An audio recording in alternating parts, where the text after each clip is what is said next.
mean, your background is so interesting. I mean, you were a pharmaceutical sales rep. That is what every college business admin, and I graduated business admin. Everyone wanted to be a pharmaceutical. I mean, you had a great salary, you had a car allowance, and a great job. I mean, how could you leave that? I'll tell you what. The money was great, and I've had a lot of people ask me that question. Bottom line, at the end of the day. Wait, hold on. Wait.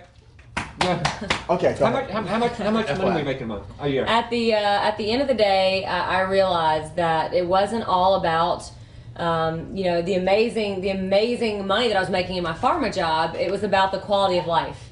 And when you work in corporate America, people don't realize this because it's like a blind person, right? That's always been blind. They don't know how to see. That was truly like, I didn't know what it was like to be not in corporate America. That was my entire life. And so I didn't know there was a whole world out there, people who could decide during the middle of the day where they wanted to eat lunch and go have a glass of wine during lunch. Mm. I didn't know there was a whole, group of people out there that could make their own vacation schedule, at the beginning of the year and say, I want to go to these 5 countries. And they would go. And they could still, maintain their work-life balance. I did not know that existed. I thought you had to work, climb the corporate ladder, get to that place that you wanted to be, and that was it. That was like, you finally arrived. And that's not arriving. I was the youngest person ever hired by my pharmaceutical company in a specialty position. So talk to just cardiologists. And it was like the epitome of the pharmaceutical sales job, like you said. And at the end of the day, I was only making about $15,000 more a year and I had zero quality of life. And that's when I was like, I need to start thinking about what else there might be out there, because this is supposed to be the best of the best, and I'm there.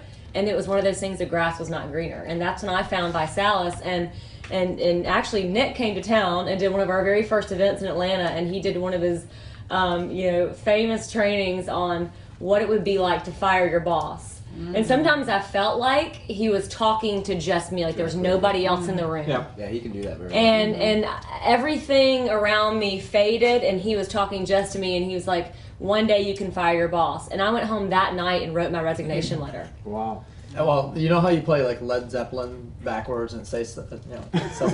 What are you talking about? So while she heard you can fire your boss, if you play it backwards, I was saying, please make out with me. I just spit food on my hand. Sorry, I thank you. Drop my finger. Wait, Nick, what is it? I mean, can you actually put it in 3 different qualities of what makes a person successful in this business? Is there 3 qualities, or is there more? What is it? I mean, everyone's so different here on the table. Work ethic, consistency of action. Well, I guess it's work ethic, right? Coachability. So work ethic, coachability, and a passion for something personal. That is so crucial. You have to have something that you want to do so bad that you're using this industry to as a vehicle to get, right? So for Ashley, it was, I have got to get out of my job. Hell out of corporate. This was just a vehicle to do that. That's it.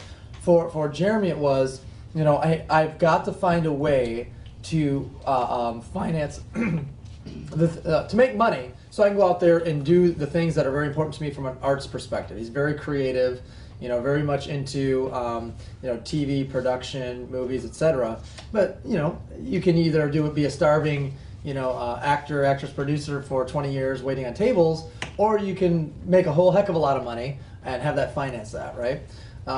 For Rhonda, she was working 70 hours a week, running 3 daycares, and we were able to get her out of that. So there's got to be something, a passion, that something that you want to do or that you don't want to do, that's driving you into action every single day. Mm-hmm. You have to have work ethic, and you have to be very coachable to follow a system. I guess if there's another one, it would be you can't care what people think. Yeah. Okay. We call that chronic coolitis. If you have coolitis, chronic coolitis. But we all started with coolitis. Yeah. Did we not? I Did we did all too. start with coolitis? You really have to. Yeah, and then you completely just don't know any better. change when this. Yeah. What? I was just saying, you just don't know any better. It's Right. just Yeah. like, Joe Cool. Yep. So if you got to shake people that cool factor, and you know, as successful as many of them already were, or skilled as many of them already were, with the exception of Rich, they That's supposed to be. and that's actually not a joke. I thought Rich is the proof that anybody can do this business. Anyway, meaning back to you, Nick. yeah, meaning Rich started. Well, while he's in Ibiza. Yeah, Rich started. Right. He apparently figured it out fast. No. Rich started at 17. He wasn't at Ibiza. Rich was a mechanical engineering student at a top 6 university going, I was a nerd. Hey, You were a nerd. let's nerd out in the library, everybody. And now I've got cool haircut and multicolored hair and I've got sideburns. Right? So now he went from like mechanical engineering goofball at a top 7 university. This guy is closet genius. Like literally Yeah. IQ way up there, to now I can go to wherever I want, whenever I want, and all of the guys that I went to school with have debt up to their ears because they went on to veterinary school or med school, all this other stuff. They're now just getting their jobs with $150,000 in debt, while Rich is doing whatever he wants, right? High five, Rich. Boom! Boom! But what's better than that Absolutely. is he did that, and at the same time has created like life experiences that even myself Even you. and many others are like, man, I wish I had Rich's life, man. I wish I could do what that guy did, right?